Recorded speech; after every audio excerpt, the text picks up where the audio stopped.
अस्सलामु अलैकुम नाजरीन, आप देख रहे हैं हिस्ट्री अपडेट यूट्यूब चैनल।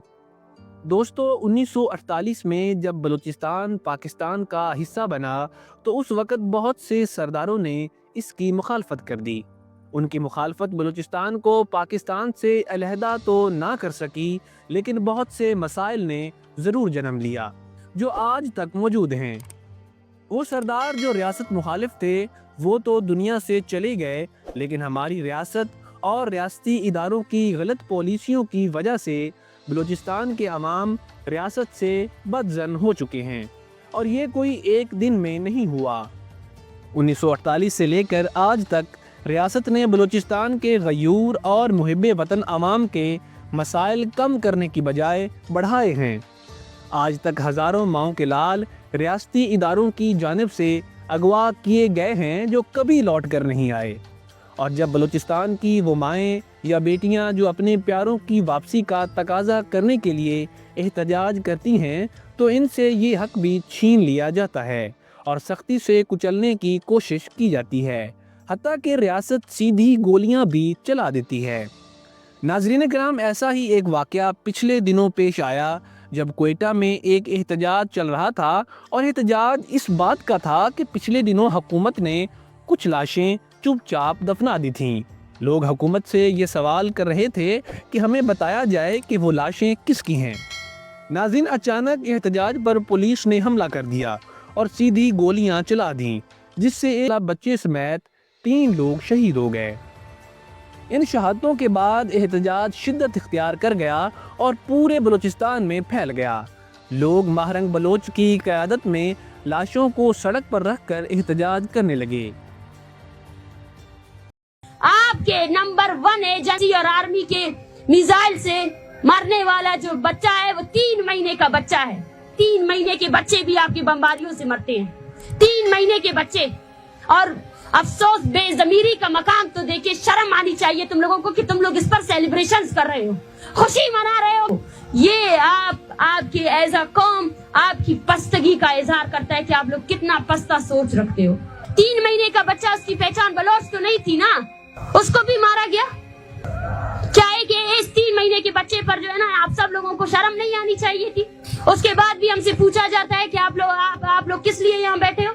हम आपकी रियासत की तमाम तर मजालिम को एक्सपोज करने के लिए बैठे हैं। करते रहेंगे।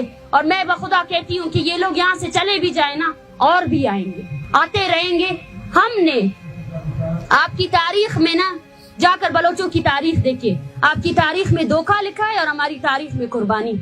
आपने बंगालियों को धोखा दिया, आपने सिंधियों को धोखा दिया, आपने पश्तूनों को धोखा दिया, आपने बलोचों को धोखा दिया, और हमारी तारीख कुर्बानियों से बड़ी पड़ी है। हमने कुर्बानी दी है। इसके बाद रियासत ने महरंग बलोच को गिरफ्तार करके 3 MPO के तहत 1 माह के लिए जेल भेज दिया। इसके बाद से लेकर अब तक बलूचिस्तान के हालात बहुत ख़राब हैं। नाज़रीन किराम, महरंग बलोच कौन हैं? महरंग बलोच बलूचिस्तान के ज़िला कलात में पैदा हुई। वो 5 बहनें और 1 ही भाई है। उनके वालिद का नाम अब्दुल गफ्फार है, जो पाकिस्तान वापड़ा का मुलाजिम था। उसके साथ साथ वह बलूचिस्तान के हकूक़ के लिए आवाज़ भी उठाता था। सन 2006 में पहली बार महरंग बलोच के वालिद लापता हो गए, जिसके कुछ अरसा बाद वो वापस आ गए। फिर 2009 में इन्हें दोबारा लापता कर दिया गया और 2011 में इनकी मसख शुदा लाश मिली। इसके बाद महरंग बलोच की वालदा इन्हें लेकर कराची आ गईं और कई साल कराची में ही रहीं। इसके बाद महरंग बलोच को बोलान मेडिकल कॉलेज क्वेटा में दाखिला मिला और इस तरह बलूचिस्तान से उनका राब्ता फिर बहाल हो गया। महरंग बलोच डॉक्टर बनना चाहती थीं, लेकिन उनके दिल में कहीं ना कहीं अपने वालिद के साथ होने वाले वाक़े का बदला और बलोच कौम का दर्द भी था। वो कहती थीं कि डॉक्टर बनने के बाद मैं सियासतदान भी बनूंगी और बलूचिस्तान के लोगों के मसाइल को हल करूंगी। नाज़रीन किराम, मगर हुआ कुछ यूँ कि 2016 में उनके इकलौते भाई को भी लापता कर दिया गया। उसके बाद से आज तक वो बलूचिस्तान की दूसरी माओ बहनों की लीडर बनकर एहतजाजी सियासत कर रही हैं और बलूचिस्तान के हकूक़ की जंग लड़ रही हैं। आज बलूचिस्तान की सारी अवाम महरंग बलोच के साथ खड़ी है। वो और उनके साथ बलूचिस्तान की बहुत सी माएँ बहनें और बेटियाँ اپنے لاپتہ پیاروں کی بازیابی کے لیے حکومتی ایوانوں کی طرف دیکھتی ہیں۔ یہ ہماری کیمپ کی سب سے ضعیف عمر خاتون ہے۔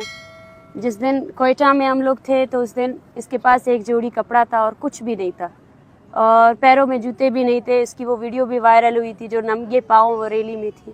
اس کے بعد میں نے ان سے کہا کہ آپ آئیں ہمارے ساتھ۔ اس ٹائم یہ بولنا بھی نہیں جانتی تھی، اور آج اس کے کیونکہ دو ہی بیٹھے تھے، ایک بیٹھا اس کا یہ گمشدہ ہے، یہاں یہ میری امی بن چکی ہے، اور یہ بولتی ہے کہ آپ میری بیٹی ہو کیونکہ آپ نے میرا بہت زیادہ خیال رکھا ہے۔ ریاست اور ریاستی اداروں کو اس بات کو سمجھنا ہوگا کہ بلوچستان کے مسائل کا حل وہاں کے غیور بلوچوں کو لاپتہ کرنے میں نہیں، بلکہ ان کے مسائل کو سن کر حل کرنے میں ہے۔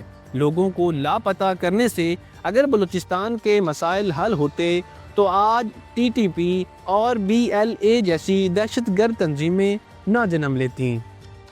ریاست اپنے ہی غیور بلوچوں پر اپنا زور بازو دکھانے کی بجائے ان کی طرف امن والا ہاتھ بڑھائے اور ان کے لاپتہ پیاروں کو ان کے حوالے کرے، تاکہ ماہرنگ بلوچ اور ان جیسی اور بہت سی بیٹیاں سڑکوں پر نکلنے پر مجبور نہ ہوں۔ اللہ پاک بلوچستان کے عوام پر رحم کرے اور وطن عزیز کو سلامت تا صبح قیامت رکھے۔